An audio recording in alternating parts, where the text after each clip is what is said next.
I'm going to take even more creative license and say that the quality of your beer would attract the best workers. Yeah, I just made that up. We continue that tradition here at Grain and Grape. Saisons can be whatever you want, and they originate out of Belgium, France, 1800s.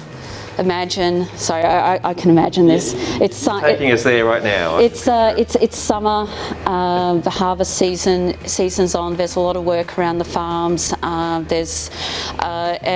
you know, this is before you had tractors, harvesters, machines that, you know, come and shake trees. You had an army of people who would have to come and do the work on the farm.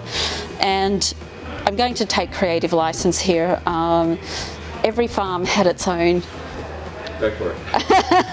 Every farm had its own unique farmhouse beer that was unique to that farm, that used the microbes and whatever was floating in the air to create a beer for the workers. And I suppose the thing to think about is that whilst, you know, we can turn on the tap and get, you know, really clean water, and we are very, very lucky. A lot of areas around the world, especially in history, the water was not clean. The water wasn't treated particularly well.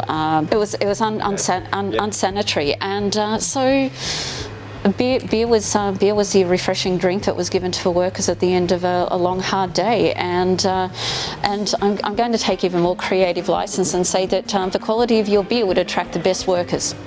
Yeah, I just made that up. We continue that tradition here at Grain and Grape. So every farm would have something different, and we also have a style which is starting to sort of make a little bit of a comeback, and you possibly would have called it a table saison, but known as a grisette, which is a lower ABV farmhouse style ale which was served to miners. Now, Saison, of course, is French for the word season, and grisette has a component of French for grey. And when I was doing research into where the word grisette came from, it was attributed to the smocks that the women were wearing when they served the miners beer when they came out of the mine. It was reference to the rocks in the areas of where the mines were. Who knows? I'm going to attribute it, again, I'm just taking creative license, to the fact that the miners were grey when they came out of the mine, and so Grisette. Grisette. So these are very, I suppose, styles that are steeped in history, and as the 1800s rolled on, and as we rolled into the 1900s, some of these, as you know, other styles sort of started to they disappear as you know, other styles come along, and we see a little bit of it just happening in a very short space of time, where we see styles, you know, coming and going and then being resurrected, or another style.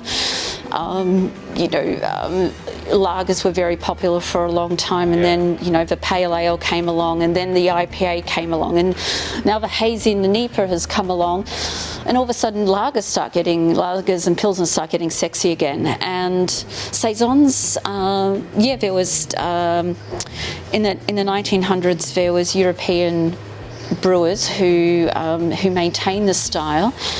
Definitely the need for having a beer on your farm to water the workers at the end of the day disappeared as the Industrial Revolution took hold. The same with the grisette with the miners, is that the mines closed down, so you have no miners, so you have no need for grisette. But in the last, I suppose, 20 years or so, you've seen the interest in styles that are possibly being lost or faded into time has become resurrected, and you see that some of the amazing, you know, you've taken a premise, an idea, a style, and just taken it to all new levels. And I think the Americans have probably really run with the Saison style, and it's from Saison, I suppose, that you start to get that leverage into wild ales, because essentially Saisons, do have that degree of there's a farmhouse quality, and there's a degree of funk.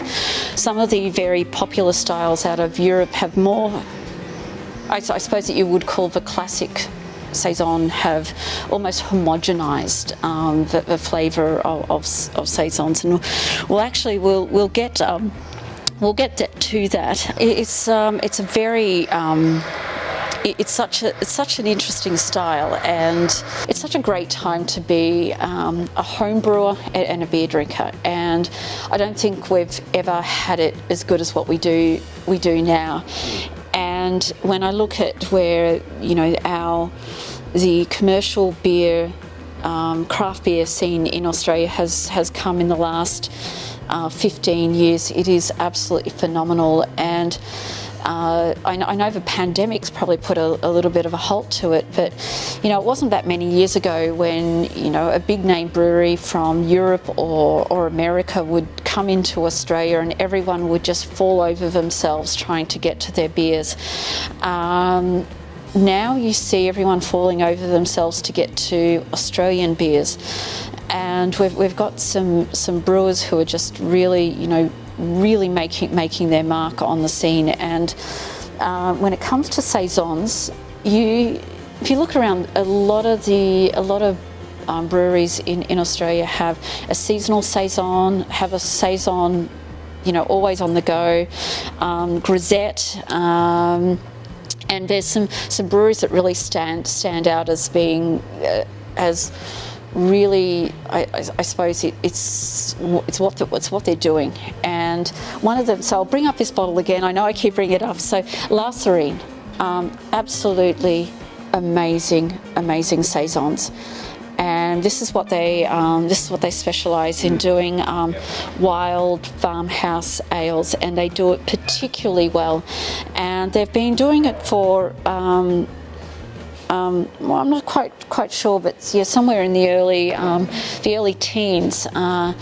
And their marketing, their artwork is just amazing. And I did attend a Ale Stars talk many years ago where Costa, they actually got a yeast strain out of Europe.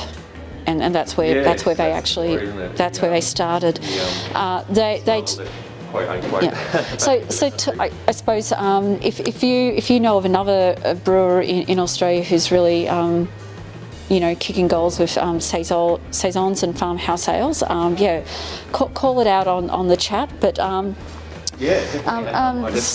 𝐿𝐓𝐷𝐷𝐒 are definitely, I think, are really at the peak of Saison brewing in Australia. But you've got Wildflower are doing absolutely amazing things, and in Melbourne, out in Reservoir, we've got Future Mountain, and they're doing all sorts of things funky. And I did try was it late last year? I'm losing track of time. It is still 2020, and it's September 2020. But they actually adding coffee to a sour ale. And to give you some indication of how, this is not just something that they did. They trialled different coffees for over 3 months, and then when they actually they put the coffee into the work, they left it there for only a very minimal amount of time to just give it a coffee flavour. And the attention to detail is just phenomenal. I have a few other examples. So we've talked about this bottle. Yes, here it is again. This is one I actually drank it last night. Quiet Deeds, which is known more for their absolute hot bombs at the moment. They did a Grisette, which is was 3.7%. Very easy beer to drink. La Serene also do a lot of drinking table beers, citrus, sour. So yeah, just that light with really sessionable. The reason why I'm showing you some examples of Australian Saisons and Grisettes is because you may not know a lot about the style, and it'd be so to know that at your local bottle shop or maybe Dan's you might find some Saisons or Grisettes. So this is a Boat Rocker Saison. They do, actually Boat Rocker also do a lot of funky stuff and Saison type brews. Their stuff is definitely worth seeking out. This one seems like a big bottle. This is actually a very small microbrewery, Northern Rivers, New South Wales, forest for the trees. This is not a particularly the most complex Saison in the world, but late last year when I did a beer tasting at work where bring in just four beers of different styles for the non-beer drinkers to try, everyone loved this. It was universally, out of the 4 beers that we had, the favourite beer. A little bit of light spice, a little bit of light fruit, and actually extremely easy to drink. You can see on the label there they've got some spice. And yeah, so it's yeah, so born of the Belgian and French origins, our ales are linked to times when beers were brewed for simpler occasions and honest working folk. It's complex aromas of spices and fruit with a clean malt backbone across the palate, finishing refreshingly dry and zesty. And then we come to the one and only Saison DuPont, and I suppose this for many epitomises what a Saison is. I'm trying to convince you that it's not. It's one example. It's a Saison is what you want to make it. As far as classic Saisons, I suppose. I suppose because it's been around for a while. So if you haven't tried a Saison that you like yet, you just haven't tried the right one. So get on it, people, and thank you so much for joining Joel and I today. And happy brewing. If you found that video interesting, here's a link to another one you might want to watch. That's all right, Ben's just messing up the shot.